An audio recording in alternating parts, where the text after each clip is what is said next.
So, good evening, folks. My name is Michael Cashman, the Plattsburgh Town Supervisor, and we're going to jump right into a couple of more administrative type items, specifically because this is a town work session. We wanted the ability for the town council or the town board members to be here tonight and for us to have a good opportunity for education and dialogue. So before we kind of kick off tonight's thing, I'm going to just do a quick roll call and call the time, and then we're going to get into kind of the meat and potatoes of our presentation tonight, okay? So a fairly simple stuff. Meg Lefebvre is here, correct? Here. All right. Barb Hebert? Here. Chuck Kostek, I know, was at a training, so he's not here tonight. Ricky? Jim Coffey is not here tonight. And Tom, are you here? I'm here somewhere. Okay. All right. What I'm going to ask for is there anyone, was anyone seeking to provide public comment this evening? Usually during the work sessions, we provide opportunity for public comment. I didn't anticipate that there would probably be much tonight. If anything, there will be opportunity for you folks to engage in some conversation about the subject matter, 6 o'clock. So with that, what I would like to do is to thank in advance our Planning and Community Development Department. They've done a lot of legwork into this particular subject matter. So Trevor, Elena, Michelle, thank you very much. I'm looking forward to a productive evening. This is a subject matter that a lot of time and energy has been spent on, and without further ado, I'm going to kick it right over to Trevor and his team so we can stay on task. Thanks, folks. Thanks, Brian. Thank you, everybody, for coming. Looks like we have a nice mix of folks here. We got obviously town board members. We have codes enforcement officer. We have the county health department represented here, as well as the county planning department. We've invited some of these folks to kind of help us just have this conversation. The format for tonight is going to be pretty open. We're going to curate the beginning of it so that we all have a common understanding of the topic, lay the groundwork for what we're here talking about, and then dig in a little deeper. The town board had asked our department to, flesh this concept out a little bit more. Obviously, in communities around the state and the country, short-term rentals, things like Airbnb, VRBO, HomeAway, they're getting really popular. I myself have used them. Anybody here used those formats before? So a few people have used them. And we know they're occurring in the town of Plattsburgh, but certainly Clinton County, the city of Plattsburgh. Regionally, we're not even sure if it's an issue that's a problem, a great thing, but we think we should explore it now before we don't understand it. So we've kind of set up a format tonight where, could I invite our specialists up and I can introduce you folks? I'll give you a caveat. None of these folks that we've invited are... I'm the only one standing up. I'll introduce you folks. None of these folks are here on behalf of any format. I cherry-picked them because of their individual, knowledge of particular topics, and maybe you guys can introduce yourselves. You start with Drew. My name is Drew Arthur. I'm Codes Enforcement Officer for the town of Plattsburgh. Rodney Brown, I'm the Deputy Administrator and Planning Director for Clinton County. Yep, Ryan Davies with the Clinton County Health Department. Brian Dowling, the Assessor for the town of Plattsburgh.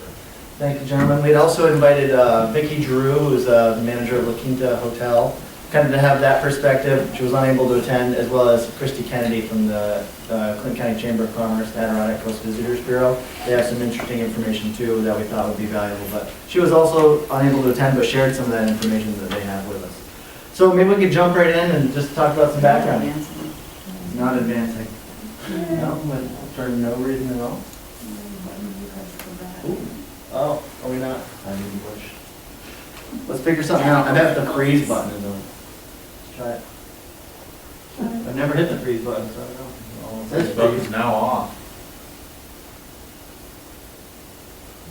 Technology and government So doesn't always freeze work on the good. bottom. He usually never has trouble with this. Of all the people that would do it. Well, then, they're figure it out. Do you want a hammer? Now try it. Where's your hammer? Let's close it and open it. Short-term. Yours and hammer show that that doesn't very well. I don't panic anymore. No, you can't. That part of me died long ago.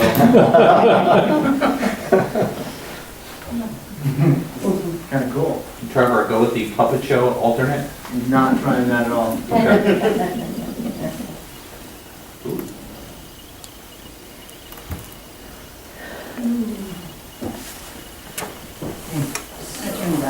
Yeah, we'll come back.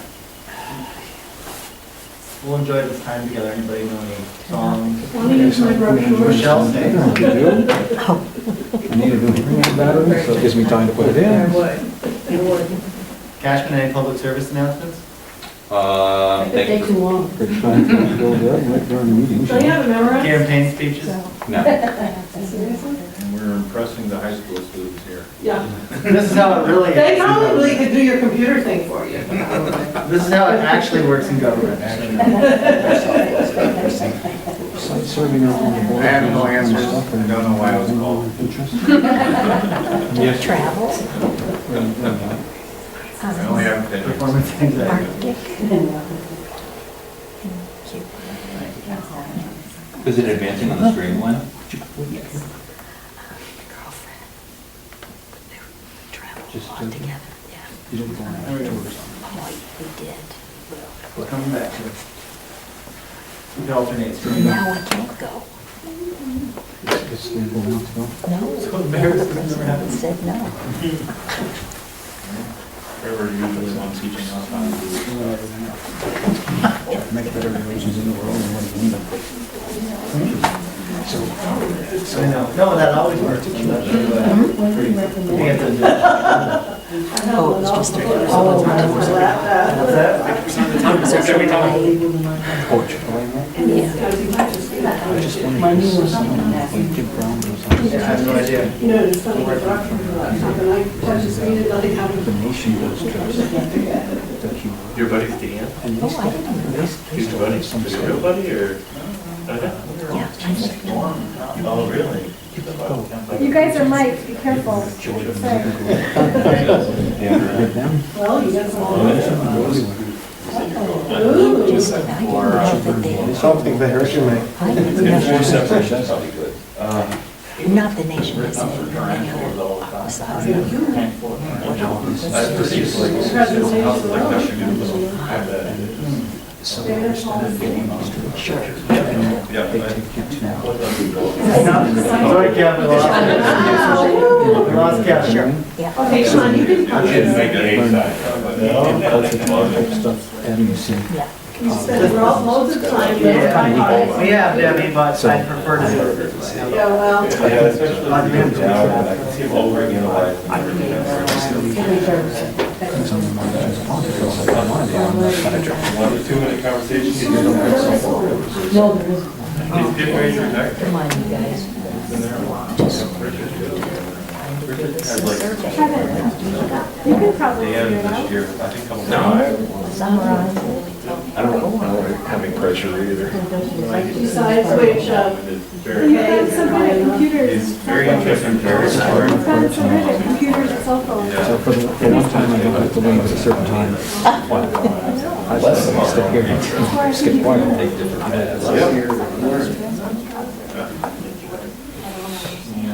So high school kids quite like the I'm a fan of that word. What time? They're such good. Oh, it's the telephone. I believe it. Probably both. Norway, and then you go up to Svalbard. We're back in action. I didn't know you could do that. man, there we go. There's no ice there anymore. Oh, yeah, it's still ice, but it is melting. Okay, see, it wasn't so bad. Get through it. From Norway, a trip. So, let's all get on the same page of what we're talking about. Short-term rentals are typically rentals that are less than 30 days, often in people's homes, apartments, but these days they range from everything to tents to cabins and anything in between. But what we kind of want to use is that definition tonight, because this is primarily what they are, and with our research over, many of these regulations, the 30-day is typically one of the major thresholds, because beyond that, you're renting month to month, basically. So, and obviously they become popular, and we all know that story, so we'll hop along. The statistics here, in Clinton County, we have about 140. Could be a little more, a little less. They obviously vary, people take them off the market, and it may not also include people who just aren't registered on Airbnb, VRBO, HomeAway, and there are plenty of folks who do that through word of mouth. And also Craigslist has a version 2, which isn't easy to search, so the statistics are the best we can get. And it's kind of impressive with these guests. $5,200 a year is kind of the average in Clinton County that people are making off doing this, which is a pretty good second income depending on how many nights a year you do it. And this ranges, I saw just before this meeting there was in West Plattsburgh a $30 Airbnb for a 1-bedroom. And then on the lake, they range from $100 to $350, $450 a night, depending if it's a beautiful lake house or not. So the range is really wide. So if you're doing $30 a night, it's going to take you a while to do $200, obviously. Again, actually, before I tell this, Rodney, would you be able to elaborate a little bit on the county's taxation of that format? What I don't know is how I think they rely on these folks contacting them, although they do scour the ads in the computer looking for people who are renting these. The county does have a tax, a hotel tax or a bed tax on places of lodging, and they recently revised it to include these type of short-term rental units. So they are included.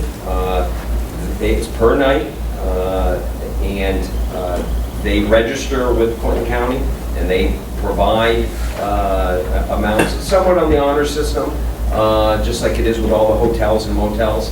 How many nights times how many people, and we are getting several Airbnbs that comply. I don't think as many as you just listed on there, but I do know our treasurer's office is scouring and looking for those type of ads. Thank you. And that's at 3% of that. So the revenue, which on the next slide when we get to it, you'll see some interesting revenue coming in. But the North Country Chamber of Commerce has kind of been tasked with using that bed tax to promote tourism in the region. The Adirondack Coast Visitors Bureau is able to use that money. And the bed tax, you have to remember, comes from also hotels. So it's a much larger dollar amount. The amount that's coming from short-term rentals is much smaller than what's collected, and you'll see those numbers in the next slide, I think.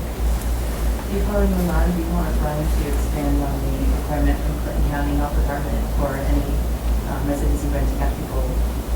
Sure. So basically, the health department will regulate hotels, motels, and cabin colonies for subpart 7-1. So that is mostly right what Trevor has up there, but we do have an exception in our code that says a temporary residence, which could be the situation, consisting of a single occupancy unit, so one house, rented in its entirety for common use by a group. So say people rent a whole house and there's 25 people there, that would not be regulated by the county health department. It'd be more like your Holiday Inn or a cabin colony or separate individual units that you can rent. So that's the clarification. It's not one structure. Exactly. Okay. Are there inspections for that? Do you do inspections like you would at hotels? So only if we permit it. So otherwise, I think it might be the code officer or maybe only during the initial construction time. Right, yeah. Currently, New York State doesn't have any regulations. It's something that they've talked about and they're in works on, but it's not anywhere within the codes to have these, as currently they're single-family residents and not multifamily or which we inspect every 18 months to 36 months. And that brings a good point up about what this whole event is about. Is not really telling you folks what our ideas for regulation are. It's really collecting ideas and figuring out, one, whether we need it and what the possibilities are for that. Because there are, like I said, good templates out there. And part of this is we may discover over time that we do need some type of permitting process or regulation, but this is part of that discovery phase.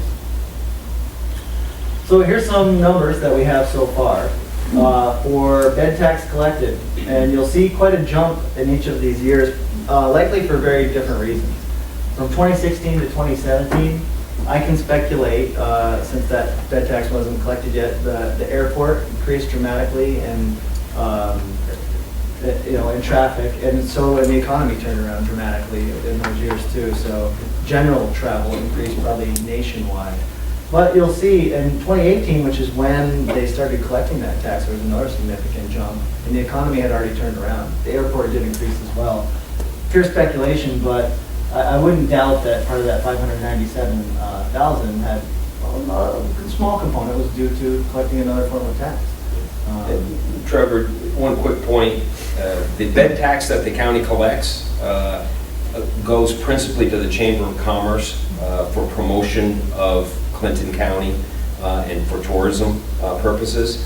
The amount that the county does retain, over $400,000 a year goes to the Chamber. The amount that the county does retain goes into a fund that we use to help get more airlines at Plattsburgh International Airport. So none of the money goes to our general fund for general use. It has specific targeted uses. And this is kind of this moment where we now you kind of get down to now who we talking about. We got the background about what's kind of going on in our community, but who does it really affect? And I asked people to raise their hand earlier about who has used these formats, and several people raised their hands, but there's more stakeholders, I guess, than just people who use Airbnb or VRBO. There's folks in the community. And anybody want to brainstorm a little bit about who else might be affected by short-term rental property? Anybody got anything to throw out there? Neighbors. Neighbors? Communities. Communities as a whole, like he Like said- Cliff Haven. Sure. Yeah, it's a small particularly. community. The character of a community, maybe? Who else might be involved? I'd be interested when you say neighbors. It's an obvious one, but have you guys any particular experience with it? I'd like to hear what kind of impacts that you're receiving from these. I want to reserve that for a special. We will definitely. I didn't get that memo. We will definitely get there, and I want to at this point keep it broad. We'll get very specific, so let's try to avoid addresses until that point. What about who else might be involved with the stakeholder? I'd say emergency services. There's different folks in your community that come in. They might not be used to local laws or regulations, speed zones, things like that. Sure, I want to throw one out just because I'm talking with Vicki from La Quinta. They've been doing a lot of research too. The hotels, have a very significant interest just in competition in the marketplace, as well as what the standards that they have for their business versus folks that are able to do with the individual homes. Yeah, if you think about it, this model provides a completely different type of rental experience that would directly compete. It really provides, most of the hotels are very similar to each other. This provides something completely different for a segment of the population that wants an entire unit or something by the lake, places where you generally don't find the hotels in the county area. I was saying, this has been going on just in different forms for years, but now obviously since technology's come along, it's a lot more readily available to individuals across the country, so it provides a whole new aspect to it, and it's increasing more and more along the way. I'm not sure if we thought of that before either, but law enforcement, being aware of where those properties are, and just knowing that they're more transit properties rather than maybe permanent homes that people are aware of. What do we have on our list? I think Drew has a point. I live on Cumberland Head, and on Cumberland Head, it used to be full of little cottages, which were rented out. When I was a child, and I'm 68, so, it was a few years ago, were rented out always in the summertime for a month, a couple of weeks, because they were on the lake. It's not a new concept. No, not at all. It's a new concept only in that we have internet now, so it's more. The digital format of it and the far-reaching nature of it. Now you can have people traveling from California who might normally stay in a hotel and now stay in a neighborhood, where in the past it might have been regional. I would say, though, that model, that families that used to come for a month often repeat, come back next summer, get to know the neighbors, it becomes kind of a summer community within itself. This provides a one night or a weekend of people coming in who say it's going to be 4 people and it ends up being 20 people in the house. Lots of different things than just. Dive right in, because that's number 2. You know, Yeah. what are the impacts to stakeholders? Sure. So what are you thinking about, Margot? What kind of impacts? Well, certainly, the serenity of the neighborhood changes dramatically. Safety of children in the neighborhood, people who aren't invested in the regulations and things like that, that a community kind of has along those lines. Parking on your neighborhood, Pardon? parking. Oh, extremely so, yes. And using facilities that might have been for the community, and taking over spots that would have used them, that a community, I'm referring to Cliff Haven, so I might as well be clear about that. You know, there's a beach there and things like that. Pretty soon, other people are there having fires and things like that when you kind of got policies in your community that you make reservations and this picnic table's taken, but all of a sudden this group of people comes in and they're not abiding by any of the rules that communities have set up. One that I'll flip the script a little bit. Another, the impact of it is travelers, right? Because it's another choice. So they're, oddly enough, they're a stakeholder. There's someone else who's coming into your community and experiencing it a different way too. And I might throw out a flip positive impact on them is they might get an authentic experience in your community and actually see some nice part of your neighborhood that if you stayed uptown in a hotel, you might not see. You might know that Claire and Carl's is there. You know, it's just the inverse of what another impact might be. Sure, we're expanding on the neighbors, I guess, some communities have homeowner associations, so that could be a stakeholder. Absolutely. That's Yeah. what Mark was talking about. And we'll dive into that a little later too, where, you know, one of the issues is covenants, homeowners association regulations cover a lot of different things too. So, we kind of broke this up in a few buckets, and then we'll dive into this and start collecting some ideas too. But obviously there's benefits, right? So we'll presume that there's benefits, and then we'll also presume that there might be issues. And trying to stay on a positive note first, and then we'll dive into the other part. Did you have something, Mike? Rodney had asked this couple here to speak about the impacts, and I don't think that they had a chance to do that. Sure. Are we at that point? Yeah. No, We are now. wait, I want to collect as much, and I don't want you to lose an idea, so this is pretty organic. There's not a lot of us here. So the experience that we have is kind of mixed because we're directly abut of an Airbnb and there's another one right up the road from us too. So, and the uniqueness of that property is there's multiple homes, I guess, on the property. So there's multiple areas that are rented out, and one of which happens to be directly out my back door.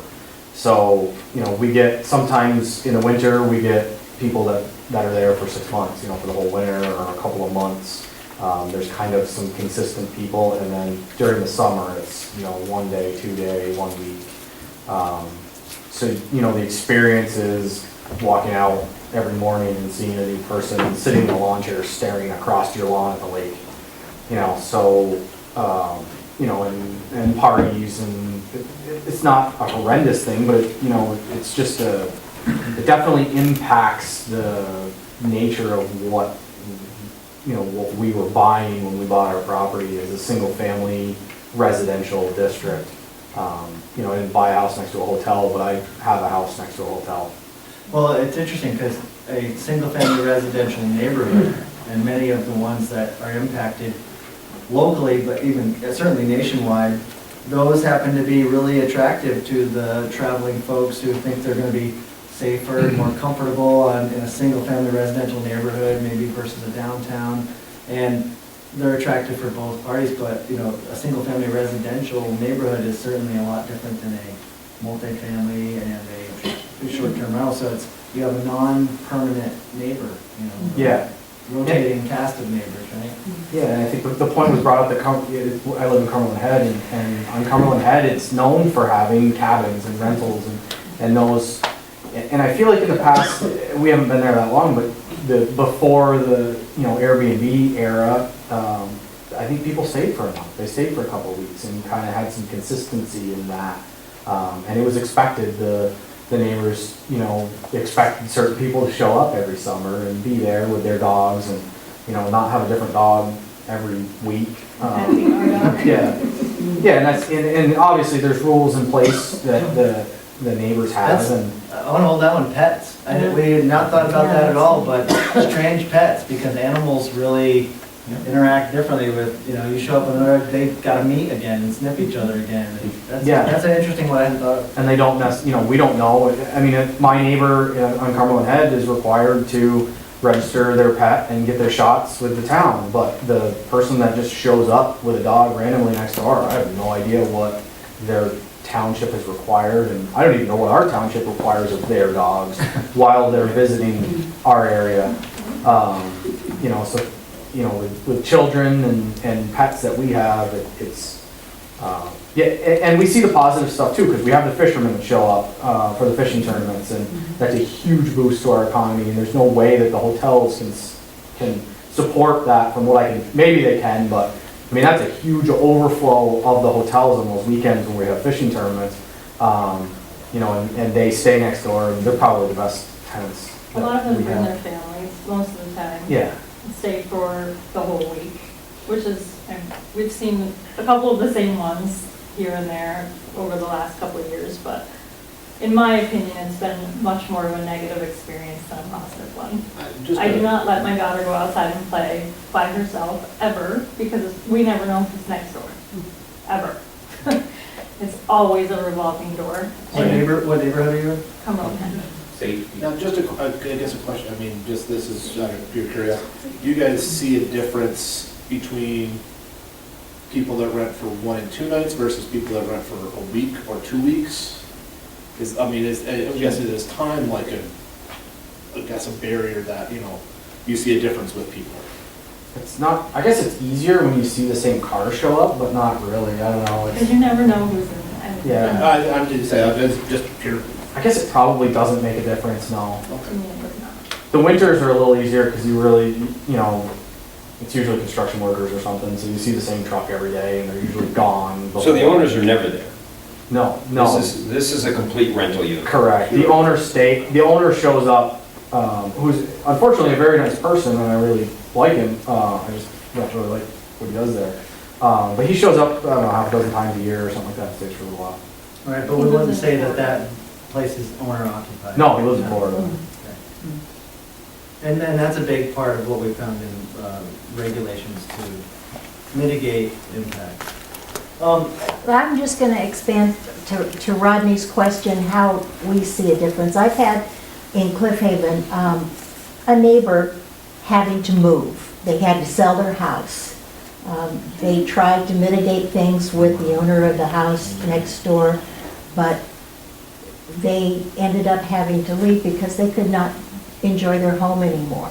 And that's pretty serious.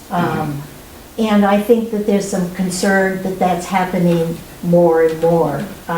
In Cliff Haven, I'll say that more of these houses are showing up. And they're so close to each other that visitors who are in for the weekend really don't care that they're up till 4 in the morning. And even if the police are called, even if they come out, quiet down for a few minutes, and then the music comes back up again, because they're not coming back again. So it doesn't matter to them. And they may have booked for one family coming in, but it turns out to be a whole lot more than the one family who takes the house. And, you know, I saw that 11 up there. I've seen 20 people in a house, you know. So Crowding. it's pretty serious when people sell their homes and they move to Cumberland Head. I can support from my, Brian, you want to chime in on I that? can support from his perspective, the absentee ownership. Yeah. 4 of the houses along there, they don't live in this community. And obviously the conversation was going to the issues, so we jumped ahead. Maybe if we find a benefit, we'll go back. Brian, would you want to, Rodney just mentioned property value. Can you kind of speak to that a little bit? what you know about how it affects property values? You would have to, not only do I do assessment, but I do appraisal. And in any, either kind of valuation of the property, we have to have a value impact provided. And there is no concrete data that says that the house is being either positively or negatively impacted by the sales, because those sales aren't happening with these homes. In Cliff Haven, the sales took place and they were at market, and then the houses were converted into Airbnb units. So does this increase the value of that property or decrease the value of its neighbor? I don't have anything concrete in a cash value kind of thing to indicate such a thing at this time. It would be a little bit down the road, but you're not going to see, unless, like Marco says, the neighbor goes. And does the market generate that value, or was it because the new buyer says, hey, I can do the same thing and put in another Airbnb, So I'm going to pay a little extra for that house. You can't tell. There's nothing in my books that would indicate I think plus or a negative. I think what that interesting piece of info points out that, but you're not at all saying that it doesn't affect the personal value of the home, but it may not actually impact the economic value of the home. It's going to take years to see those trends. Right. And somebody comes to buy a house next to an Airbnb, I suspect the owners are not advertising the fact that there's an Airbnb next door. It may be an unsuspecting owner buying a property at the highest value, then realizing, that there's maybe some issues. Due diligence on your purchase when you're looking at. It's the same thing as going in and being next to a neighbor that is obnoxious, yet they live there all year round. You have the same thing that they force someone out too. You don't know until. And we're talking here right now primarily leak influence, but there was a house in one of our normal neighborhoods. He was doing it bedroom-wise. And he made so much money, they sold that house, and they're often wandering off in a Caribbean island now. So and then you look at the value of that house, and it's a typical residential house. This is the same value as the rest of those neighborhood houses are. Yet at the same time, I found out later 2 of his bedrooms were being rented out on an Airbnb kind of style. Somebody comes in for a meeting or something, they rented it, they used the guy's kitchen, he lived in the basement. It happening over here on Pine Brook, where we have she brings them in, they have this section bedroom and bathroom, and gets to use the kitchen, and coffee in the morning and pastries in the morning she provides. So the value of that house, the neighbor isn't saying anything. They go in, they buy the house next door, they don't realize this is happening.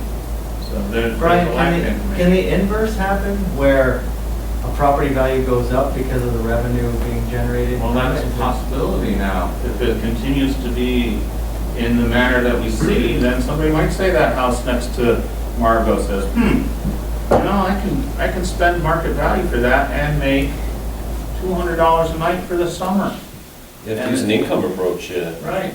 And well, you're going to find that I started putting on my, you can go, anybody can go down to the county now and they'll be able to open up the file and it's going to have notes. And then you open the notes and it says VRBO, $250 a night, times X number of nights, 122 is what I've been using, equals this much cash.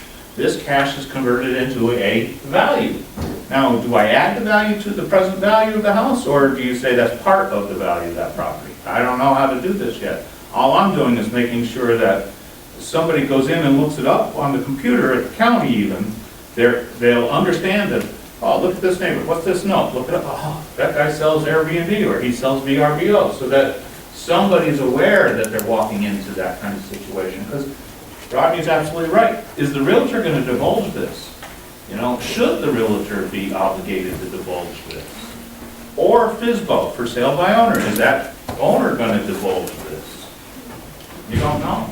And yes, it could possibly raise the value of the property because now you can get a cash flow from it. I can move out for 4 months and make my $28,000 and move back in.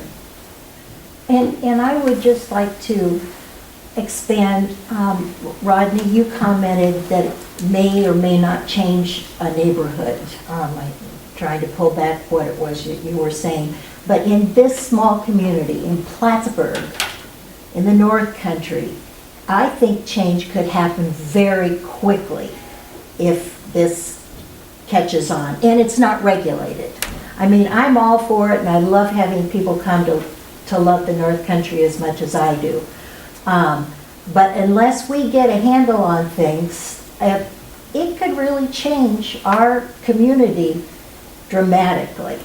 If we're looking at all these lake properties being abandoned by families and then taken over by Airbnbs. Well, I think your concerns are at the heart of it. I mean, even at the local level, I think we've tried hard to create community, and certainly at the neighborhood level, which is like my personal unit that I care most about, because those are the places where we live. Short-term rentals have the potential, that format has the potential to dramatically change the character and reason why you would live in a neighborhood. The whole idea is usually that you know your neighbors, you are aware of who's usually around, right? There's a whole host of things that come with a neighborhood, the whole value that you get from that, and you know, that's one of those things. Isn't there different zoning if you're gonna put in a hotel or motel versus whether you're gonna have everybody come in your house? We have zoning now. Is this violating zoning? It's not violating zoning though, because it's a single family unit. It's a I single-family get you, residence, but that's what it is. the uses are similar. Could violate zoning, depends how you write the Yeah. zoning. Yeah, Well, Right there. I think one of the things that we've been doing in trying to do a lot of research, and we will touch eventually upon other communities and means to help address this, is one, there's no silver bullet, right? I mean, I think it just needs to be recognized that there's no one solution to it. But the other part of it is, by putting forward certain standards, is standards that can actually be used to leverage success. Okay, and what I mean is, as we all know, there's many laws out there, right, that people just don't follow, right? I mean, just honestly, I mean, and then what I think intensifies the frustration of people is people go, well, there's a law on the books, why aren't you doing this?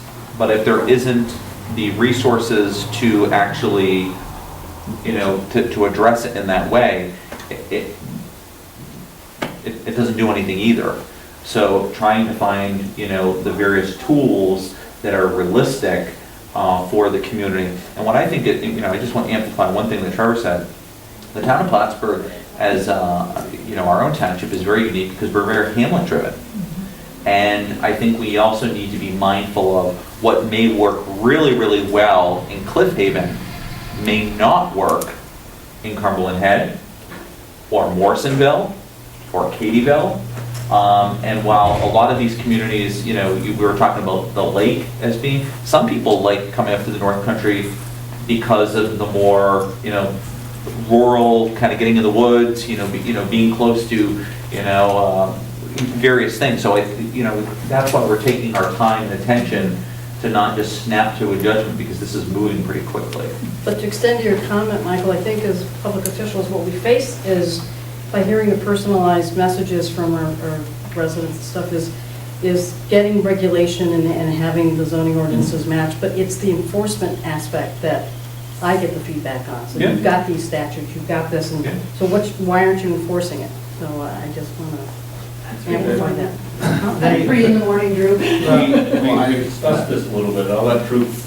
I mean, that's from our point, I mean, as the zoning officials, it's like, it's a very hard thing to really enforce because, well, currently there is nothing on the books in New York State, local laws, anything like that to enforce. But it's hard to say, well, is that person related to the owner? Well, if they're related to the owner, then there's nothing to enforce. And if there's, you know, there's all these situations where people try to find their way around it, and knowing that this person is here at this time is renting and not allowed, and how many days they are and aren't, it's a hard thing to enforce, and that's what you're finding around the country is, it's become a topic, but the enforcement of it is, it's a tricky thing at this point in time, and I think that's why, we're starting this conversation early, and I think there is ways to help mitigate it, but I don't think you're ever gonna get it completely, yeah. Well, and we don't know that eradicated is what needs to be done, but we do know that there are existing issues. Yeah, I mean, there's the benefits of it, of the fact of, you do get people up into the North Country and spending money that may not be here normally, and you get people that will fall in love and say, you know what, I want to buy a piece of property here because we vacation here and we love it so much, and then that brings more in. So you get those benefits. You get the benefits, obviously, of, for some of the residents of being able to offset their taxes because they might not be able to afford to keep their home if they don't, get some kind of extra income from it. So you get that, But is there a certain amount of time and that kind of thing? And that's where I think, we have to start looking at. Yeah, I'd add two things. Tom, you mentioned zoning. So zoning isn't typically a good tool to address short-term rentals because zoning sets area dimensions and typical areas of use, like even the idea of a single-family residential. You can call it that, but really what that is one unit per a given amount of space to layer and set up a typical neighborhood shape and character. What you can't regulate through zoning is terms of ownership. Right. And how you lease, rent, because a rental can be by the month or theoretically by the day. But local laws can drill down further than that, and that's really the tool that gets to issues like health. And it made me think of another one. We mentioned Cumberland Head a lot. Cliff Haven gets talked about, but Cumberland Head has a unique set of issues that it doesn't have public sewer. And I hope Ryan can chime in, but it wasn't really on our list necessarily about health from the aspect, or even say the lake, that you may have a 2-bedroom camp that was designed for a leach field and a septic system of a given size, but if it's advertised with enough couches and futons and fold-outs as an 8-bedroom or a 10-person rental for the weekend and it has a tent out back or a camper, then what? Yeah, absolutely. It's one of those things where, we design our septic systems based on a number of bedrooms. So you anticipate X number of gallons per day. Sure, it can handle additional wastewater flows for a short duration, but if you're running it out to 20 people for 2 months, do we have sewage on the ground? Is it a public health hazard? Is it polluting the lake? That's something that is of concern. And does the permitting process now through the county touch that at all? Or? Absolutely not. So if we permit a new septic system, we get a plan that says we have X number of bedrooms, we review it in accordance with our code, and we approve it. We don't investigate. Usually, you're always expected to have 20 people at your house at 4th of July or something, but the code takes that into account, not 3 months. Or right. So the structure was reviewed, not in terms of ownership. Yeah, we don't touch that whatsoever. I don't ask. And just a question to the people that obviously have them around. Are the places that are being used, are they places that have been around for a while, or are they newer construction houses? Been around for a while. This gentleman's issue is that house has been around a long time. Oh, yeah. Okay, so therefore we get to the same point. And that It's septic older, so it was has not been the different calculations too, so, Same with Cliff Haven. Added sense. They've been there a long time. Right. What'd you have, Deb? I was going to say, one of the big problems, I think, in how to regulate Airbnb or any short-term rentals is that this is private property. Private property is the backbone of America. Well, you have your rights. Yes. And so how tightly do you want to regulate and restrict and zone people's private property? You can. And I went to a seminar, as you know, last year about Airbnb short-term rentals. And it was presented by an attorney, and I asked our attorney to it's not correct. And by and large, most regulations are struck down when they're going to court. Now, not all, it depends on how you make the regulations, how you zone. Unfortunately, much of this comes down on the shoulders of the zoning officials. Did you do it right? Did you not do it right? What did you say? What does your zoning, yada, yada, yada, and they are thrown out. New York City tried to regulate Airbnb, saying that any kind of rental less than 30 days was prohibited unless the owner was there. It was struck down in January, thrown out of court. So over and over and over again, because this is private property and people are trying to regulate others' private property, these get thrown out of court. I think what it gets down to is, I'll throw out Trevor Cole's personal opinion about regulation. The minimum amount necessary to mitigate community-wide impacts, negative community-wide impacts. Typically, it's probably the best first approach, and then if the impacts aren't resolved, then you try to regulate more or enforce more, because regulation's kind of irrelevant without enforcement, right? But are you going to ask your zoning officials to come out at 3 in the morning because someone's having a big party? I mean, enforcement has always been an issue with noise. I hope he doesn't have et cetera, et cetera. We only have so many people. No, so then that's when it goes to local law enforcement. Actually, yeah, that's another impact right there, is how do you enforce? Well, and that's really what I was trying to get at to begin with is, there is that chain of where does it go eventually. You can do some things in advance to maybe prevent or encourage a higher standard of community living. Honestly, we have some people, I get phone calls in my office and people are like, I hate my neighbor next door. Okay, I'm sorry. And as the town supervisor, I do not have the ability to mend the relationship with that.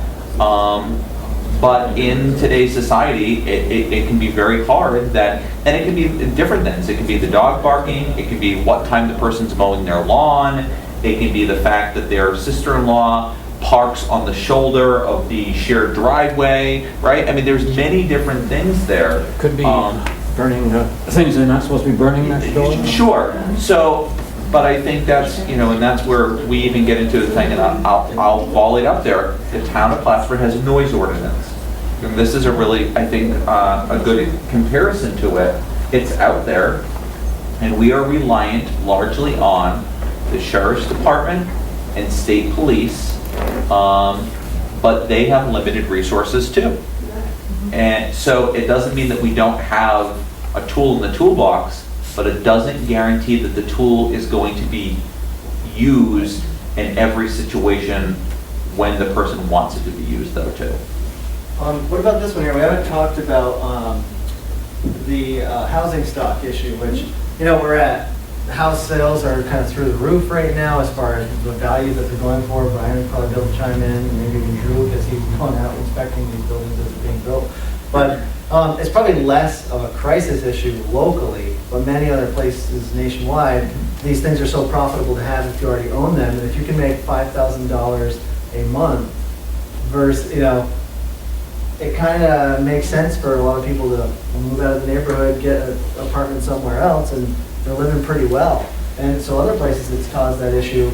I think it's a neighborhood issue here maybe. I'm just kind of throwing that out there, that you might want to go move into a neighborhood, but if there's 5, 6, 7, 8 houses locked up that are rentals now only, and short-term rentals at that, it's kind of, it changes people, it eliminates maybe opportunity to that home ownership when certain properties get, opportunity to have permanent residence in the neighborhood. I have a quick question here, without the attorney being here, without getting into a lengthy legal description. The town of Plattsburgh specifically, because I've looked at it a lot, has very specific uses in very specific zoning areas. So why does a use of a hotel not fall into, why can't zoning help with with the problem? Because it's clearly, a hotel is clearly not allowed in an R2. right? But that is the use of that property. So zoning is two different things, right? Zoning is the structure that's being built as well as the use of that structure. So why doesn't the use category of zoning help in these situations? Where's the If you had instruction? drilled down on that thought 9 years ago, you'd be a billionaire because you'd own Airbnb. They clearly understand that zoning isn't the tool that regulates uses that way. Because a hotel is this very clearly defined thing that has to do with other laws that would be better in Ryan's. We can't define a hotel. We can, but our definition really has to match what a health department and a state term for that use is, a temporary occupancy. Temporary residence. Could you describe that? Yeah, so basically it's going to be a temporary residence that has those 11 or more units, essentially, 11 or more occupancy. So, and it also, it goes into, you can't stay in a temporary residence more than 180 days. So once you get into beyond 180 days, I think that's more of a building code thing, that's more of an apartment, a structure. We run it all this time, like, let's take the Naked Motel for example, everyone knows that one. Really? I don't know. I know, right? So people will stay there up to 180 days, but to get around some of the regulation, they have to move around, and it's a shuffle effect. So Once every 6 months, they gotta move for one night. exactly. So, but that building, it's essentially apartment, but it's not up to building code to meet apartments. So that's why we regulate it as a temporary residence. So that's sort of some of the definition of a. And local jurisdictions we're really held to some of those definitions. So again, because it's set by case law, that we can regulate the use and area where the house sits, its 10-foot side yard setback, and all this, but we can't regulate terms of ownership, how an individual rents out their property. But, and then that's again why now communities are looking at this conversation about local laws that drill down deeper into the uses within neighborhoods, like a noise ordinance. A noise ordinance is a local law. It wouldn't be proper to put in the zoning code. What R2 zone is 80 decibels, completely unenforceable. So you create a local law that creates another provision. I get your point because it seems obvious. This is a single-family neighborhood, right? How can it be a hotel? But it follows more, Sure. honestly, it follows more along the lines of an Uber versus a taxi. You're actually, a taxi is a company that's running for that. Uber, you're sharing your vehicle. You're taking monetary value, but you're sharing your vehicle. So you can do whatever you want with your vehicle. And if the house is the same situation, it's a single family residence that you're sharing with someone, they happen to give you a monetary value, but it's not a business that you're running for. Trevor, what is the town of Plattsburgh definition of a single family? I'd have to pull it up. I mean, I don't have enough time to have Drew's got the ordinance. It's not what most people think it is. I mean, I hate to say that. But we also don't define single family. We Or identify whatever, family. a family, yeah. You're not defining the rights when you purchase it either. When you buy a house, you buy a bundle of rights. You're not just buying the land. You buy the air rights above you, you buy the mineral rights below you. You're buying the right to use, the right to do nothing, the right to rent. So that's where the courts are striking them down, because you have that right. You bought those rights to own that particular defined parameter of land. Maybe under single family dwelling. Trevor, I want to provide an upward perspective in the sense of other people that are looking at this issue, I think is helpful. Whatever you think, good, bad, or indifferent, okay? But the governor, our governor of New York, hates Airbnb. I mean, truly hates Airbnb. And one of the reasons is in New York City, there's rent control apartments. And what a lot of folks are doing with the rent control apartments are now putting those into Airbnb, and it's creating, so there's Making money off of rent control. Sure, but there's so many different components to this that, you know, it's a really, really complex thing. And I guess I'd put out there from the town's perspective, the reason that we are taking a steady approach to this, we are putting time and energy into researching this and looking at what other communities are. I don't think you ever want the town of Plattsburgh to just go into a situation where we put something forward where we have it in good faith. You know, and I'm not saying that we're perfect, but in this particular subject matter, where folks then turn around and sue the town because we've adopted a local law or some other mechanism, and then people say, no, no, no, you're trampling on my rights here, and then as taxpayers, we're defending something that we know either through case law or elsewhere. I mean, there is very high empathy, I can guarantee you that, of the board and the team members here for the issues that you're talking about though. And that's why we're getting into it. So we're trying to find solutions, but recognizing that we probably won't be able to hit on every one of them because there's certain statutory and other limitations to the subject matter. So. Does anybody have anything else to add quick before we kind of move on to the greatest hits section of ordinances that are kind of popping up? Yeah, so, I mean, there's multiple things for but a single-family dwelling is a dwelling accommodating or designed to accommodate a single family in one dwelling unit. Single-family dwelling units include modular homes that do not require HUD approval. But a dwelling is any building with one or more rooms with provisions for living, cooking, sanitary, sleeping facilities arranged for the use of one family. And what is a family? That is the ultimate question. Well, I think we do have a family. I have seen some definitions for family in zoning ordinance, and a lot of them are very different from each other. Yes, There's some that say 2 or more individuals that are related, Drew's got it. super family. Drew's got it. Yeah, so an individual or 2 or more persons related by blood, marriage, or legal adoption, or a group of not more than 6 persons who are not so related, living together as a single housekeeping unit.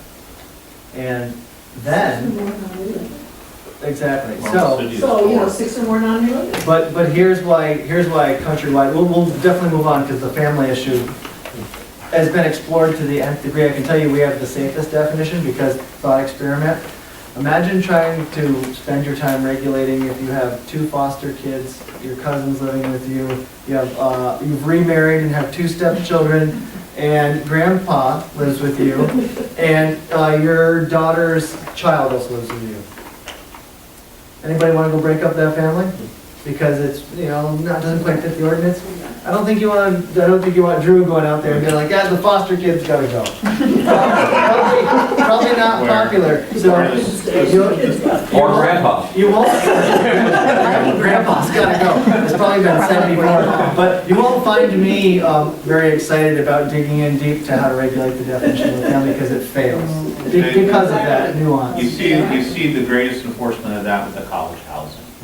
Right, four or less non-related in the apartment. So that that form is you see in the city, but not out here. Because just don't have the student housing population. And all of that goes. So we'll dive into this a little bit, but I'll tell you one thing that I'm certain of in all this: the only regulation that's going to work is the one all of us come up with for us, because.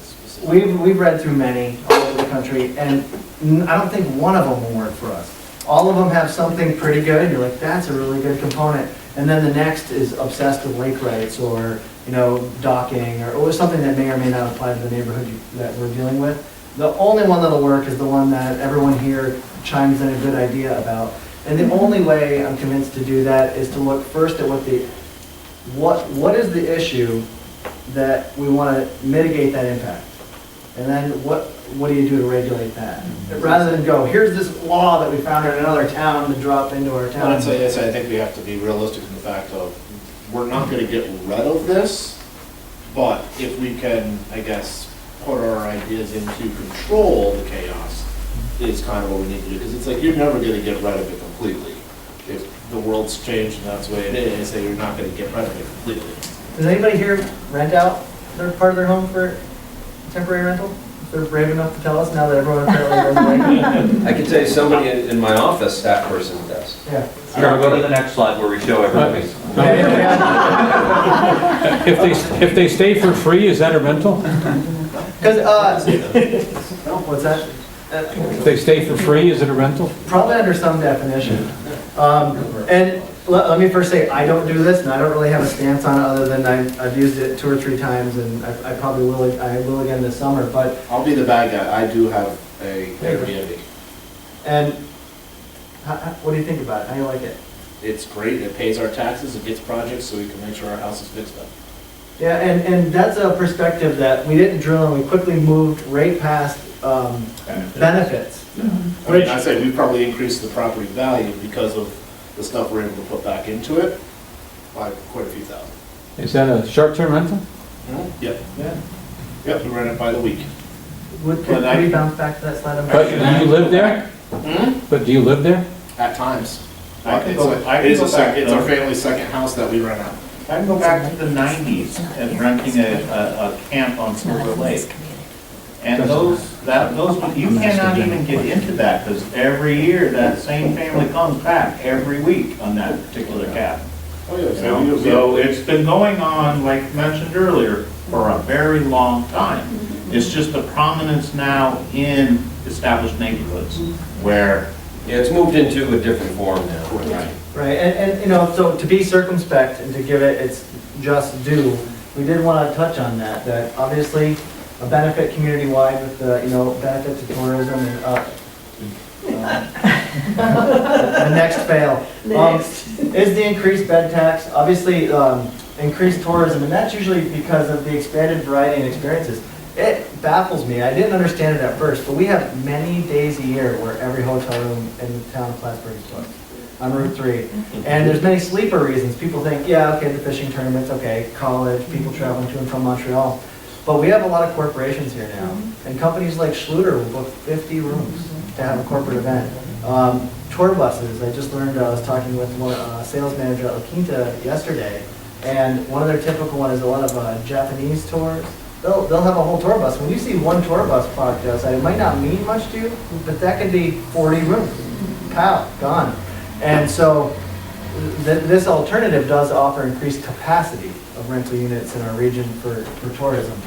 And obviously expanded variety and experiences. You get in those neighborhoods. These are really benefits. A lot of these are heavy for the user and maybe not as much for the neighborhood. But, you know, I feel remiss if we didn't at least touch on that component. When Milena gets the juice again, we'll. So, a little bit of greatest hits here locally and then far-reaching. We wanted to point out Lake Placid regionally, or locally, was probably, they've spearheaded this, and you can all imagine why. Tourism there is their main attraction, and it is changing. Anecdotally, the folks I've talked to who live there and also rent there, and fellow planners and folks in planning boards in that community will all attest that the issue of tourism and people selling their homes and community change, drift, into a different type of neighborhood is occurring there. And so they dove in. And the sidebar is also, I don't know if you were going to say this, Rodney, but they also want to collect money. There's a financial benefit to that local government to get their hand on that too. And they have a lot of infrastructure to take care of, so there is a valid reason to want to collect that. The other thing is that Lake Placid and Saranac Lake, one of the things that you raised earlier, they're having a very difficult time with housing stock.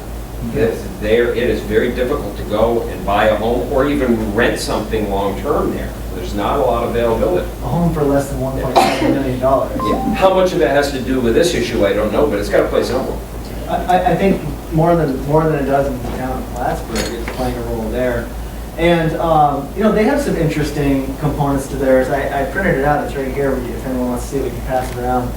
But, you know, they drill in a little more heavy on the inspections, and they really do permit, and they go out, well, the law reads that they go out with codes officers and really drill down and inspect for scant detectors. Their law is surprisingly heavy on a lot of the life safety stuff that I haven't seen in many others. But they get into, you know, 3-night minimum. They're trying to keep that character. I think when you were asking about the difference in length of stay, they apparently see that if people stay longer, maybe it changes their behavior, maybe it's geared towards more families instead of the 2-night party. I'm not sure what their reasoning was, but they've adopted that as a list. In Lake George, they completely don't allow it in their residential districts or the land conservation districts. But Where they use local law? yes, this is passed in local law as well. And but it's not, they don't allow it anywhere. I believe it's in their neighborhood commercial. Their commercial places you would have apartment units, and commercial, maybe first-story commercial, second-story residential. So they allow it there. Have you talked to them? No. I'm wondering how they're finding enforcement. Probably extremely difficult.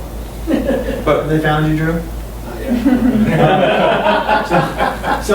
And it is difficult, that Lake George is also unique in that they don't have local property tax. To the best of my knowledge, they are all sales tax because they're tourist based, so they probably, speculation, as a community, it's probably important to them to find these other revenue streams too in the off-season maybe.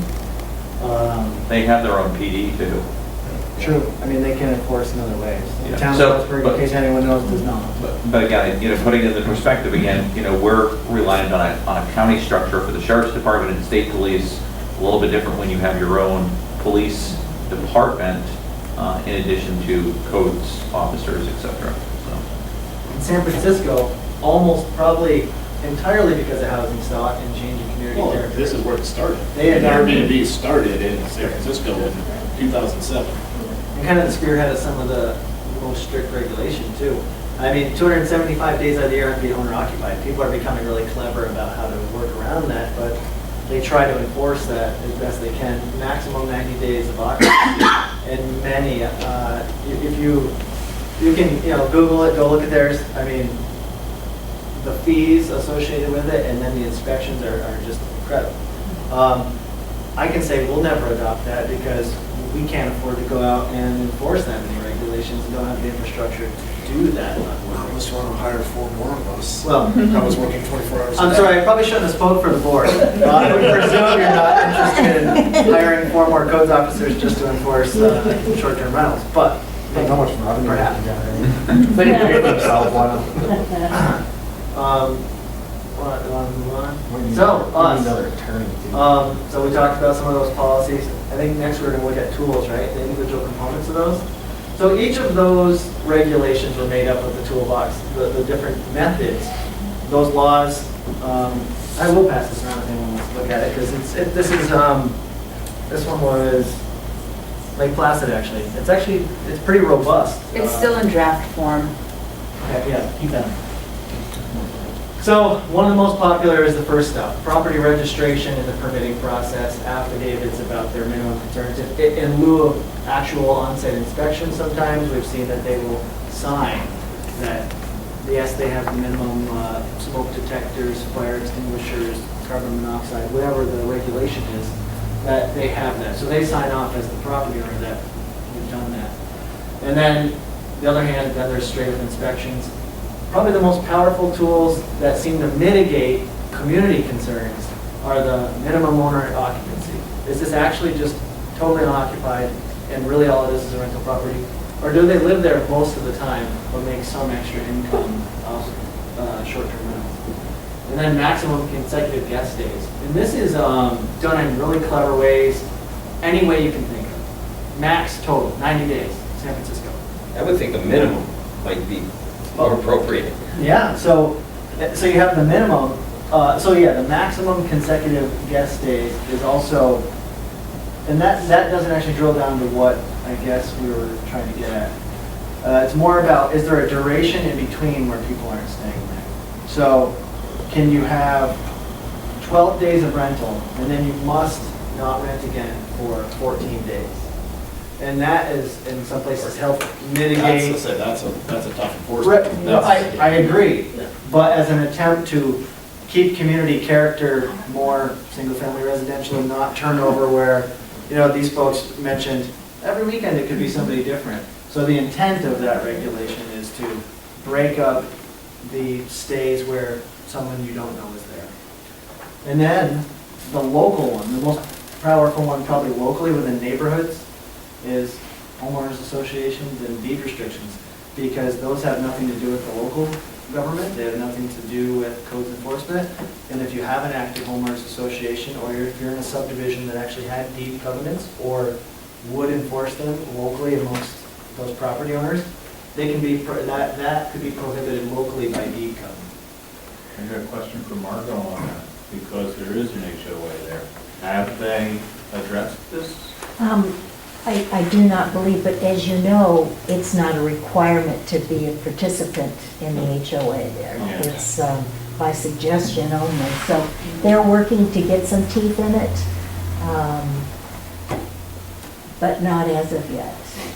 I think we're, the cat's out of the bag now, so. They can come back, On the chase other hand, after. any covenants, I think Cliff Haven has covenants. Yes, And I think they are what they are, and that would only cover whoever was coming in now. If you rewrote that covenant, it would only, You can't grandfather. I don't think you can. No, I mean, you would have to, it would only, I yeah. mean, yes, they can't. Would only change their cover laundry anybody house, new but if that's I what they bought were a place. thinking about when they structured it. They didn't contemplate No, Airbnbs. so that would have, that would only hold to anybody new. If yeah. they were to restructure that. Right, but what's happening is the houses are being purchased recently and converted into it. I don't know. And then again to Margot, once Rodney's group gets hooked into New York City, there won't be a affordable piece of lakefront in this community. Because the money comes out of New York City are just gonna, boom, and that's gonna send the residential impact on the water. When's that gonna happen, Rodney? It's gonna be any day. Careful, Margot. Okay. Checking. I'm not sure, but I think Your turn to use- move. I think use of the beach at Cliff Haven, I think is part of the HOA. I think you have to be a homeowner there. So I wonder how that would play into it, because I imagine people visiting and using the Airbnb there are probably making use of that beach. Oh, Well, yes. there are community people from the town, the city that park their boats there that aren't living in Cliff Haven. So I mean, they're really, it's been loose for so long, and I think people try to catch up with what's happened, and which makes the whole thing a lot more difficult to manage. The other thing too, I assume if it's a covenant, and Brian, maybe you know more about this, that was done by the developer, if the police aren't gonna enforce it, it has to be enforced by the people who live there, and you're gonna have to hire your own attorney, and somebody comes to use a beach on a weekend, by the time you go through this process, they're gone. Yeah. But Ronnie, I think, speaking to that though, is a couple of things. One is, for someone that is doing a development though, I think what we're hoping to do is to potentially provide information packets. We've had some people that have done some really nice subdivisions. That might be something that encourages people to want to move in there because they know that that person has put some of those covenants into that property. I wouldn't want to discourage that. So, again, it's because we're talking about the no silver bullet approach, and you're right though, it's the person that's gonna have the civil action against them though, are not going to be the person that's there for the weekend. It's going to be the property owner, because they're ultimately responsible for their activity while they're at their property. So, and we've had some conversations with some of the homeowners associations or folks that have reviewed the deed restrictions, and I think Brian brings up a really good point, and that is the areas of the town that you're seeing high activity in right now, even though it may not capture all the activity that's going on now, it prevents the future, or potentially prevents the future, activity going any further in that area. It's kind of like putting a moat around the activity. So, because some people they're going in, they're just buying homes, and they're saying this is going to be the sole, resource that they're going to put forward on.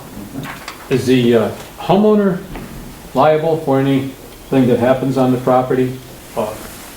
In other words, the homeowner doesn't even live there anymore, just renting, it's like a home, whatever it is. Talk about Drew's example, right? Well, sort of, so to speak. Is the homeowner liable then, for violations of local laws, et cetera? I think so. It'd be interesting to see how the insurance policy deals with that. I know, so when we do anything, and so within zoning, within New York State codes, everything goes to the property owner. So therefore, they're the ones that are ultimately responsible. And who would enforce something like that? It depends on where it is. It depends on, how it is dealt with, if it's dealt Well, we have so many rental units now where absentee landlords regular rental units that don't follow any of the codes or anything. So, you know, I'm just curious. What codes do they not follow? Well, you know, don't have heat, and, you know, you have to sign a lease and they don't have heat for the winter, or they don't have, you know, this proper sewer, you know, different things like that. But I guess, in example that Drew just gave, let's take a Airbnb where noise is a problem. Police come, they tell them to quiet down, they don't. An hour later, the police are back out there. Say the third time they come out, they're probably taking action. In that case, they're not taking action against the homeowner, they're taking action against the people who are creating the noise. On another example, they're probably taking action against the homeowner, depending on what the issue is. Yeah. Well, what I'm getting at is if a person's doing that, it's supposed to be a residential zone, it's R1, R2, and that's going on, then they're violating noise ordinance or they're violating something else. It should be the responsibility of the person that's renting it who doesn't live there. It depends on, as you said, if it's a noise ordinance situation, then the police are going to be going directly with that. If it's, say, a property maintenance issue, then that would be going to the homeowner. What about a dog attacking another dog, or? That's. I think a good example is a lot of times you hear about underage drinking, you know, and what will often occur is the person that is underage will receive certain citations and issues, but then the property owner or the adult will also, so I think there could be multiple situations. The owner of the property might be in violation of things, as well as the person that's doing the activity. But I think there's so many variations, Tom, that it may be a case-by-case situation. And it's also addressed by other laws. Right. That are New York completely State different, laws, yeah, completely other set of property laws and Exactly. insurance laws that wouldn't even be affiliated with the law, and we couldn't actually probably regulate that. Straw poll, while we're collecting data, because, you know, we won't keep people ever all night, but who thinks, they're just convinced, short-term rentals, the town of Plattsburgh should just not allow them? And it's okay, this is just fact-finding and a thought I mean, a total ban. Total ban, not allowed in the town. And these aren't binding, people can change their minds. You know? So, but Tom, do you really feel that way? I mean, is that? Yeah, I mean, it's the only way to regulate it. Okay. It's the only way you could possibly regulate it without violations in there, is if it's not allowed, period. I would say, if I had to choose between a total ban or allow them everywhere, I would choose a total ban. But I do think that you can create a set of circumstances where they might be acceptable. So I would rather not go with a total ban unless you can figure out a good way of regulating it. And so the other side, who thinks that they should be unregulated completely, and hey, this is the free market world, you own your home? You kind of feel that way? Yeah. And so, but very few at both ends.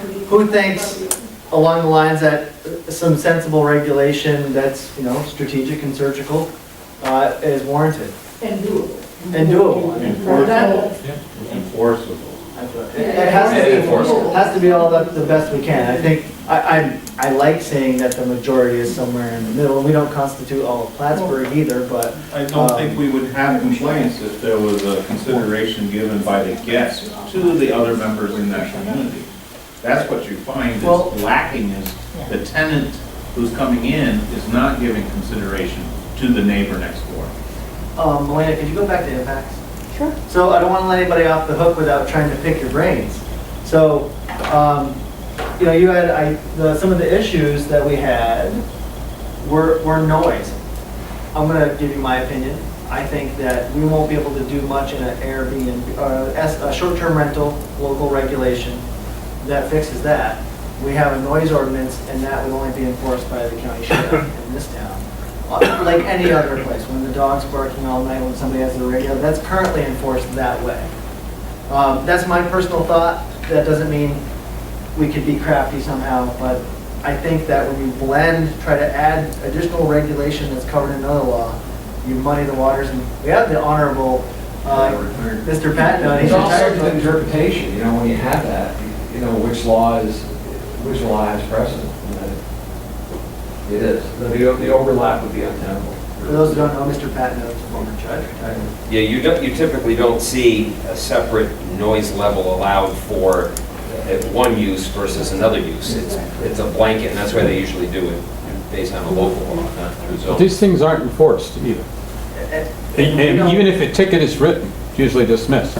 We don't want to get in the business of, Kevin, not in your court, right? They were dismissed. Very often, it wasn't hugely enforced. I think maybe out of 180,000 cases, I might have had 4 noise ordinances that were violated. And that was a relatively new, local law. So, I mean, it wasn't. So you're saying that you just don't see many of those cases? Just don't see. But we also have lighting laws, we have, and they are not enforced. What I'm saying is practically impossible to enforce these things. Well, I mean, you enforce it, but can you enforce 100%?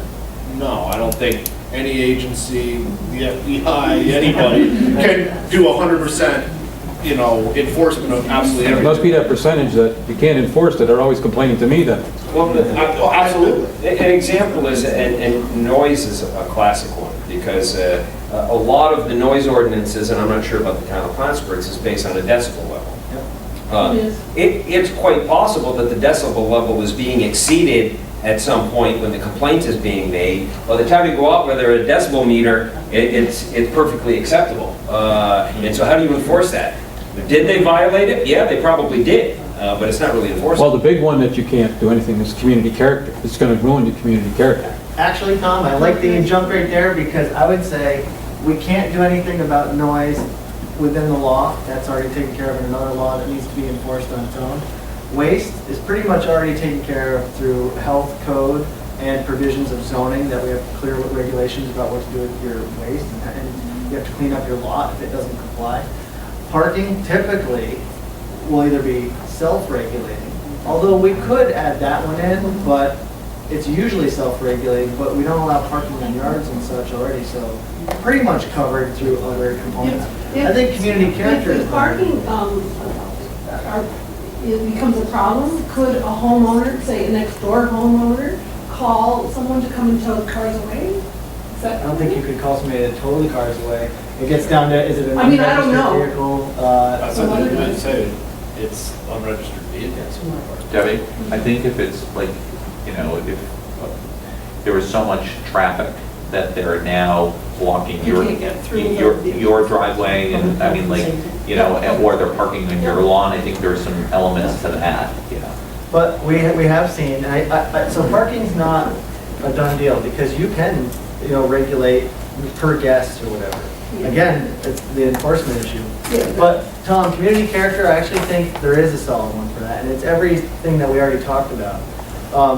It's not that could be absolutely no community character impact, but if you limit the days a year that it can happen, you're certainly going to mitigate a change in community character. But haven't you already done that when she can't let her daughter go out and play outside? We don't have a regulation right now. So I don't know what the impact of having a regulation would be, because we don't have one. Right now, it's the Wild West. And But you're saying is changing the community character. That changes the community character. Oh, no, When you no, live in a small neighborhood where you used to be able to let your kids go out, Smoky Ridge Drive is a perfect example. Once they completed it, it wasn't dead end, and cars whizzing through there, they wouldn't let the kids go out to play. Tom, I think we just misunderstood each other. Okay. Short-term rentals absolutely can change community character. The question we were discussing was, can you create regulation that mitigates those impacts? And I think that we can. I don't have them all on lockdown. there's an opportunity for us to explore that area So, further. Tom, when you do explore it, you have to always realize enforcement of it. We can't just put things on the books and say, hey, and then how do we enforce this action that we just... And you gotta define what community character is, effectively. Who's got ideas? Every community has a character. Yeah, and one You know, I live next door to one. But that's the one thing I think and every individual has a different perspective of what that community character is. What preserves that community character? Honestly, just as planner for the town, I just am trying to gauge some sense of where people are. Is 20 days a year renting your property too much? You know, but it is 100 too much. And you may not have thought through this, but I encourage everybody to do so and email me, because I really don't know where the community's at. Is it parts of like the other, maybe some pull out parts of other regulations that we looked at? Is there anything that anybody likes or doesn't like or thinks would work or wouldn't work in this area, I guess, is part of the question too. Trevor, what's interesting is listening to Corey and Margot and especially Cumberland Head and Cliff Haven, someone who kind of grew up in this area by virtue of being here by the base, that community character developed almost multi-generationally. Yes. So unless I'm wrong, correct me, but Yeah, it still is, yes. it still is. And that's why I found it interesting to hear comments, and I'm glad people were here to comment on those areas, because those seem to be the concentrated areas that I'm being made aware of. It doesn't mean, Ronnie, I don't know if there might be some more, but there was a character that was already preserved and has been built over a lot of time. Right, the establishment of, let's say, Pine Brook, you know, and that community character of the openness of Cumberland Head, community character of the waterfront along Cumberland Head. I specifically design neighborhoods so that comparables are pulled from certain in the respective areas. So Cliff Haven, Champlain Park, they all have a community character, but they all have a distinctiveness to it as well. So it isn't a one-shot blanket for the whole town. That's what you're faced at. And we can go down to Quaker Springs and Quaker Highlands and into now Maine Peru from Rodney's perspective. You know, again, each one of those communities have their own individual. And there's communities within communities as well, you know, so. We'll never get perfect. No, exactly. But you folks mentioned something, like whether it's 1 day or 10 days, it really doesn't make you as homeowners feel any different about it, because it's always somebody different, right? You're probably never going to be best friends with these folks, invite them over and have them as neighbors, just because they're strangers. I mean, the real practicality of it. So what I hear just from you folks is a maximum stay or a minimum number of days a stay wouldn't help you guys alleviate your concerns, because having a minimum of a 5-day stay doesn't make you folks personally feel much better about it, because it really you know that they're going to be still gone after 10 days. And he has he rents out 2 separate It's 2 houses. units. Yeah, and he has 5 different properties on his land, so I don't know how many more are coming. Keep doing it. He has a studio that looks right into our house, basically, and a house that he has multiple different people in all the time. So it really is a revolving. Okay, you guys just brought up a whole new issue, and we will try to absolutely wrap this up. If you guys want to get, we had done this from 6 to 8. We had a goal of 7:30 in the middle. We're at 7:28. I don't know. But you brought up a whole new issue, which we didn't think of: density of the number of short-term rental units. If you have one in all of your neighborhood, no big deal, probably. The neighbor might not be happy. What if you have 22 and there's only 7 that are still rentals? Because you just got to an issue that I mathematically don't know how I would solve for you. If we did max number of stays, if you rent, another thought experiment, is it number of max stays per unit or per provider? Yeah. So if he rents out 1 unit, he meets whatever criteria, but the other unit is staggered, you can still have that. So density of units. So what you're saying is we should create a category called compounds? Yeah. No compounds? No, but property would change. How many can you have per Parcel? If there's maybe one thing that I could add, and I appreciate that you guys are bringing this up, but you know, to maybe think about in your future conversations is the reason, from my aspect of what I'm seeing, is the reason why most of these things are becoming a problem now, where they weren't when it was the cabin by the lake that was rented out by the week, is in trying to figure out how to regulate this. trying to look at why people are doing this might help in some of the regulations, and trying to avoid the encouragement of the people and businesses are doing this for a profit. They don't care about the neighborhood, they don't live here.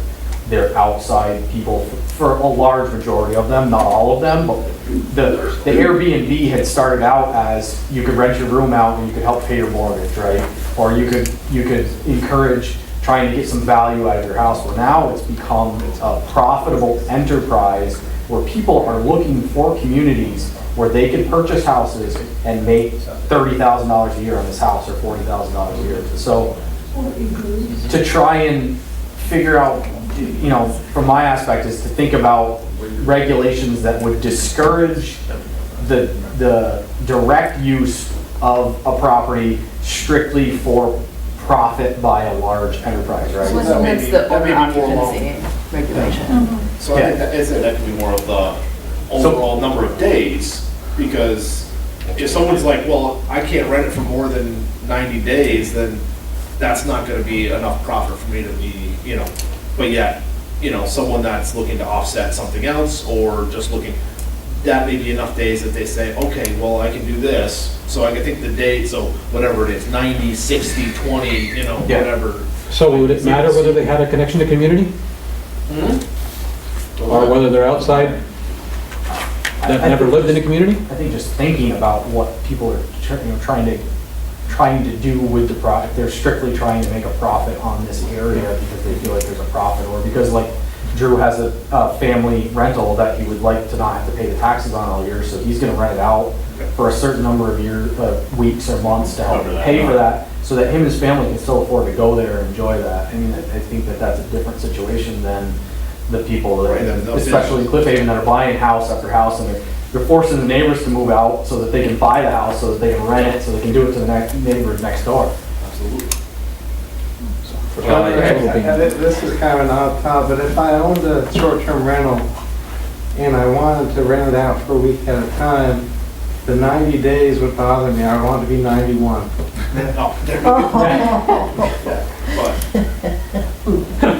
There's a gentleman in Cumberland Head who has a lot of properties, and several of them are cabins on the lake.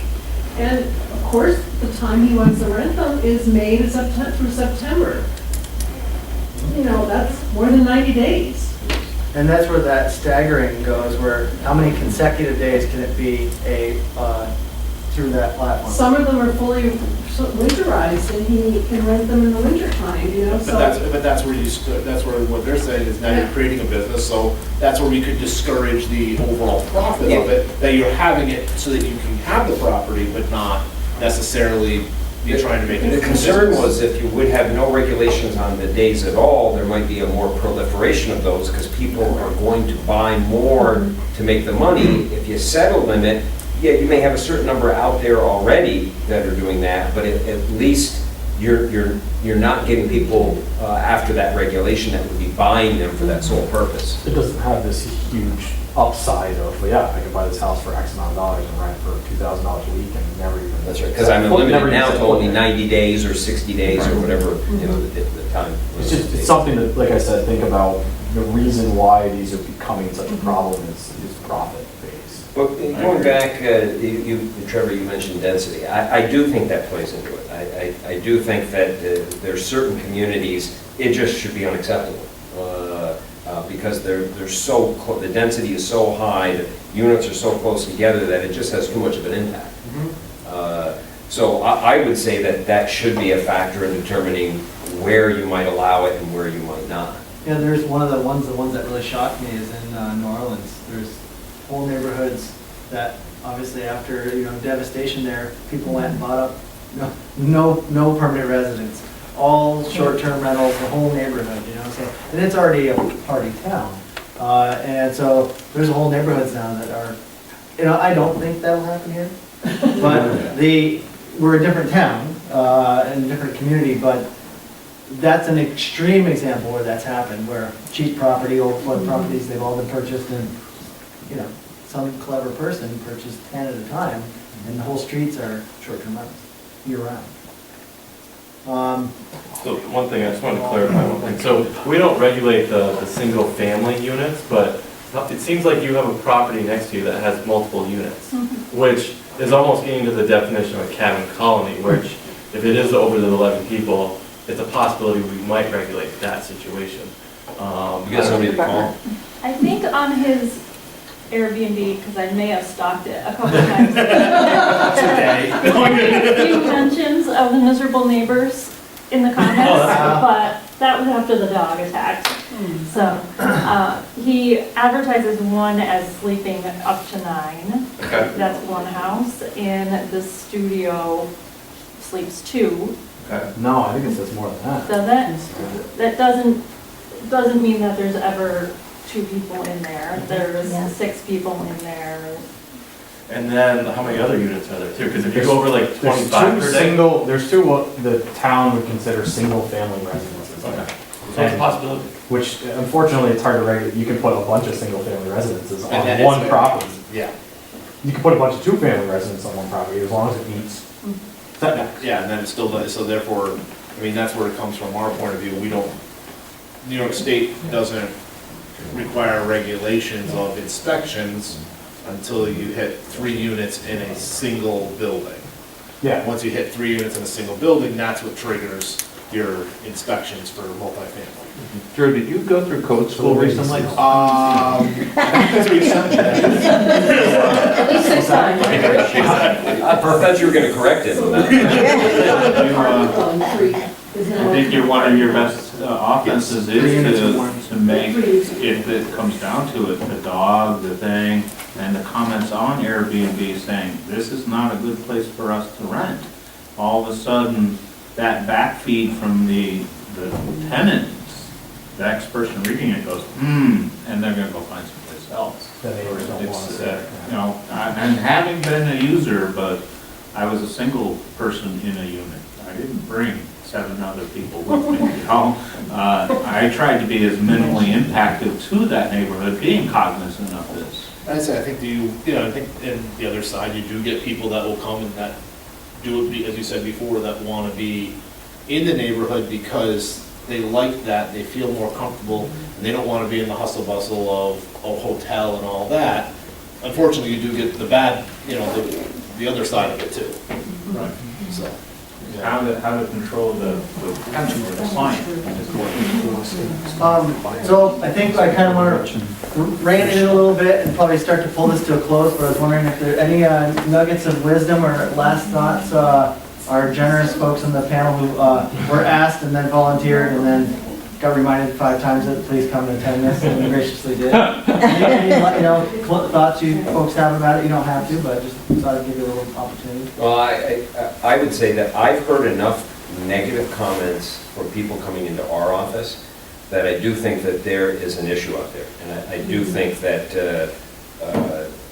communities should seek to regulate these. I'm not saying that they should be banned, because I do think there's a place for it.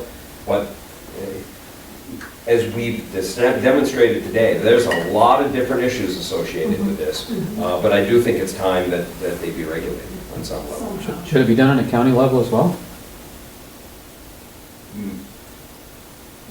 No, I disagree on the county level. Usually the province of land use regulation is done on local municipality. The problem is also if you go to The county is very hesitant about stepping on the rights of the local municipalities. And what's In the like, spirit of home rule, we want to do it ourselves. Well, yeah, because if the county does it, you have no control over what the rule is then. and it's not applicable to Osceola Forks or to the town of Clinton as it is to the town of Plattsburgh or the town of Peru. We know. Each one of those areas has their draws, and each one of those communities should be addressing it. I know a few years ago, Maybe in Tom, a similar manner, but not at the county level. a few years ago, someone came to the county to try to get the county legislature to pass a countywide noise ordinance. And I think the gentleman was from Black Brook. And because they didn't have any and they weren't interested in implementing one. And the legislature decided, no, we don't want to do that. And, there are already some communities with noise ordinances. We don't want to get in their area and regulate something that they may want to do individually in different ways. Rodney, Question? I want to address one thing though. I would agree that it should stay at the local level for many, many reasons, but the county is involved right now in receiving some of the bed tax, from this. So I'm just going to throw out for consideration, and we can flush this out, because there has to be a partnership for this. Some of the monies that are coming in from that may be beneficial for a short period of time to either do some studies or other resources to address some of these areas in some of our communities, so that that we can find the most beneficial tools, rather than having fallen the burden of the municipalities by themselves. That might be a way that the county can partner with us to say, okay, there's a need, it's filling in with, be it the fishing tournaments or, graduation or shooter or, but I think that's a way that we're always going to be reliant on our partners with the health department, etc. But I don't think we want to lose the full control, Tom, to bring it down to the local level so that we can address the unique characteristics of Cliff Haven to Cumberland Head to Morrisonville to Katyville, and everything But in between. as long as we're doing that, then we should be getting some of that tax money back. See, the county should be giving us that tax money back, we're generating all this stuff. The county would be a good vehicle or an assisted vehicle, but the final solution has to start at the ground level. It really does, because enforcement of this, again, starts at the ground level. Because the county will lose if communities begin to wholesale get rid of this, that money goes away for the opportunity to serve the need. And that's why I say if there's a way to do some partnership, I don't know what the answer to it is, I'm just throwing it out into the ether of the world I right think now. the legislature might be receptive to devoting some funds, to developing a model law that would deal with short-term rentals. And the model law could be tinkered with differently for different municipalities who want to apply it in different ways. So, from what I've heard tonight is, it was, I think, the right thing to do to begin this conversation, gather people together, and heard a lot of agreement that perhaps something is necessary. The issues are there, the concerns, and we've talked a bit about them. I'm actually not going to go here because this is the pathway in the future and what I've heard, and I'll have to speak with my bosses, but it feels like we got more research to do and more conversations to have similar to this. Before we even talk about these next steps, which are our pathway to regulation, this is how we would go about doing this, and more public input. But before even getting there, I think we need a little bit more of this. Yes, Tom?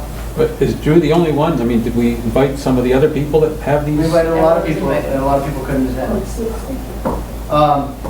So we did, and perhaps this needs to be an on-location type of conversation. But what it also makes me realize is it was right to do this because the issues are so vast. We have health and safety issues, we have community character issues, property value issues, taxation issues, happiness, public enjoyment. So it covers the whole thing, which is why it's very difficult to regulate. And I would prefer probably not regulating it to doing it really bad. And so I'd like to do it really good. So the point is, people need to do more research. I'd like to thank the town board members for allowing us to have this time and tasking us with to do it. Thank you for everybody else coming. Thank you to our guests who lent us here. Yes, thank you. So we're gonna, because we do have a work session, we're wrapping up, but I just want to extend my personal thanks to Trevor, Melina, and Michelle. Yes, thank you.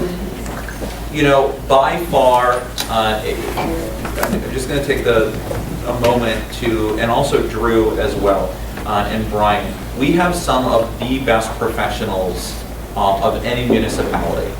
And, they work diligently and they work very, very hard in their subject area, but we also benefit from the sense that they cross-pollinate their expertise. And, when each one of them does either professional development or finds an article, they share it with one another. And the reason I'm letting you folks know that in the general public is sometimes you folks will come across something. Don't hesitate to forward it to us. Debbie, I know you forward things to me from time to time. And I'm not saying that's snarky. We appreciate that because you can't see all things, and you don't know what you don't know.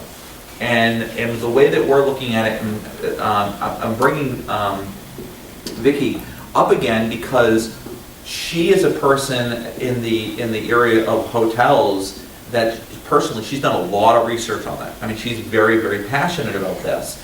So as we continue to develop this and have some more conversations, the one group of people that I would like to make sure that we bring into the conversation, because they may provide perspective and knowledge on something that could benefit us all, is the renters. So that we can do something that walks in, because ultimately, if they're going to be allowed to do this, we need to make sure that we find a way to communicate to them, right? Because if your neighbor is on one of these Airbnbs or VML or whatever it is, and they don't know about the rules and regulations, they're still gonna drive you crazy. I mean, and unless you're nailing them on their front door, you know, these are the things you need to do. So I'm just asking is, become kind of ambassadors for the cause, share it with us. There was a sign-up list, get on the email list, and we'll make sure to include you on things. Thanks to our panelists. And then lastly, just for the town board members, we had minutes, monthly reports, a site report, and the agricultural thing for the fair. It's nothing that you haven't seen before, so at this point, I'm just gonna call a close to our meeting at 7:46.